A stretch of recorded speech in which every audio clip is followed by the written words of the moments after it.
René faz drama no tribunal. A trajetória de René da Silva Nogueira Júnior sempre pareceu marcada por contrastes. De um lado, a imagem pública de um homem instruído, bem relacionado e com anos de carreira respeitável. Do outro, uma acusação que abalou o país: a morte do gari Laudemir Fernandes, ocorrida em Belo Horizonte, num episódio que rapidamente se transformou em comoção nacional. Agora, diante da justiça, René tenta construir uma nova narrativa sobre si mesmo. Aparece mais discreto, mais abatido, e insiste que sua história sempre foi mal contada. Em sua fala à juíza na audiência de instrução, ele tenta convencer que não é o personagem arrogante que o público viu nas primeiras horas após o crime, mas sim alguém que desde cedo enfrentou uma vida difícil, marcada por perdas, discriminação e escolhas que, segundo ele, o conduziram até aquele momento. O que René disse na audiência revela muito mais do que uma simples defesa.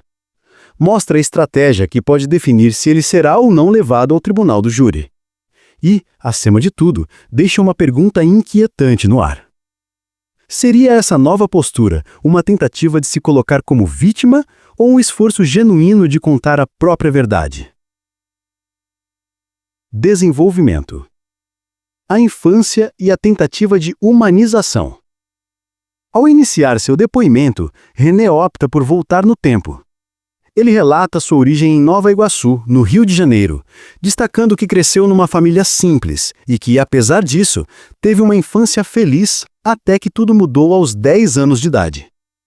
Segundo ele, o primo criado como irmão foi diagnosticado com uma doença grave nos anos 90, período em que o tema ainda carregava muita desinformação e preconceito.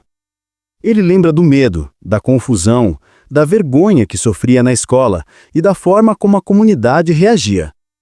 Usa isso como argumento para mostrar que aprendeu cedo a lidar com julgamentos e situações dolorosas.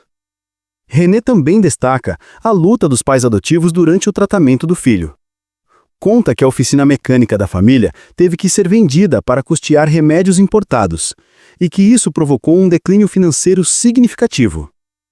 Não perde a chance de comparar a situação à de famílias famosas da época que também enfrentaram dificuldades por causa da mesma enfermidade, numa tentativa de reforçar que ele não está se colocando como vítima única, mas relatando fatos comuns àquele período. Logo depois, acrescenta outra peça dramática à narrativa: o acidente de trabalho que tirou a vida de seu pai adotivo. Diz que ele, já longe dos tempos em que tinha sua própria oficina, trabalhava como funcionário em um local de terceiros quando tudo aconteceu.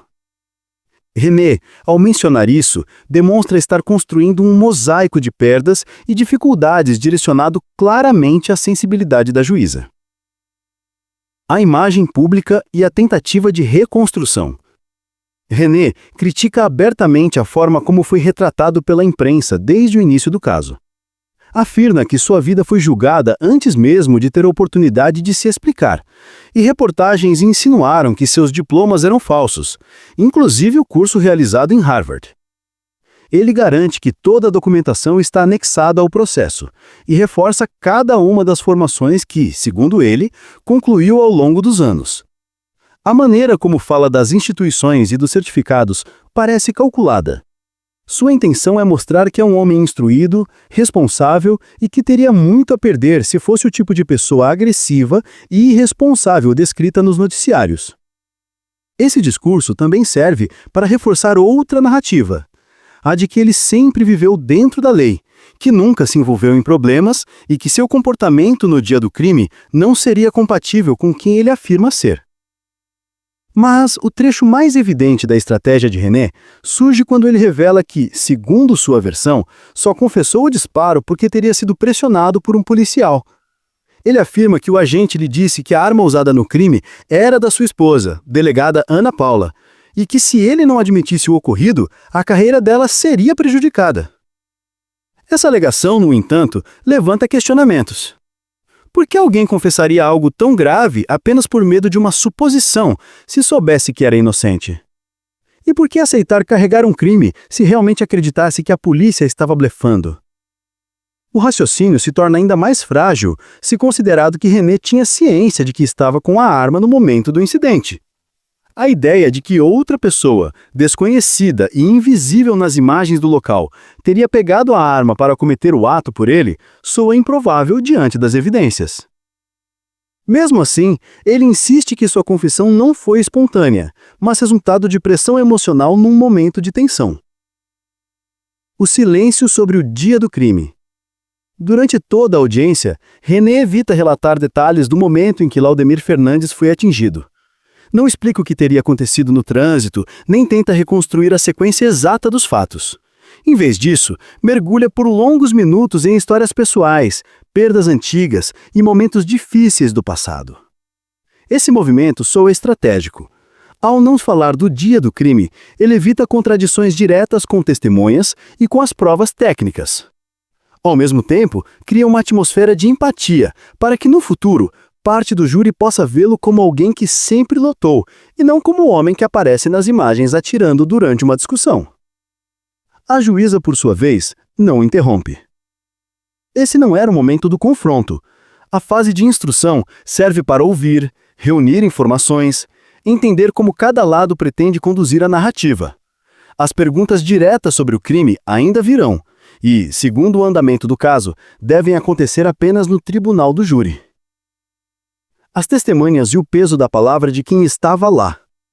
As testemunhas de acusação, motoristas, coletores e colegas que estavam ao lado de Laudemir Fernandes, relataram em detalhes o que viram naquela manhã. Descreveram a discussão, o comportamento de René e o choque ao perceberem que a situação havia escalado de forma irreversível.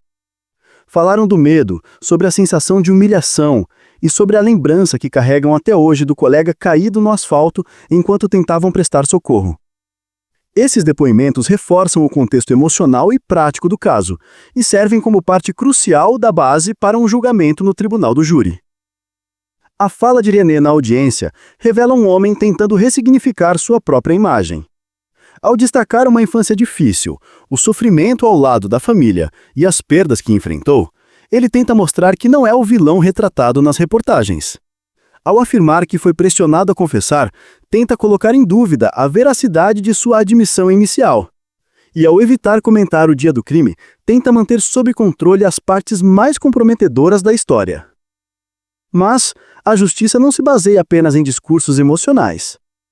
Ao final da instrução, resta claro que a decisão de enviá-lo ao tribunal do júri será guiada pelo conjunto de provas, pelos depoimentos e pelo peso de cada palavra dita dentro da audiência. A história ainda está longe do fim, mas uma coisa já é evidente.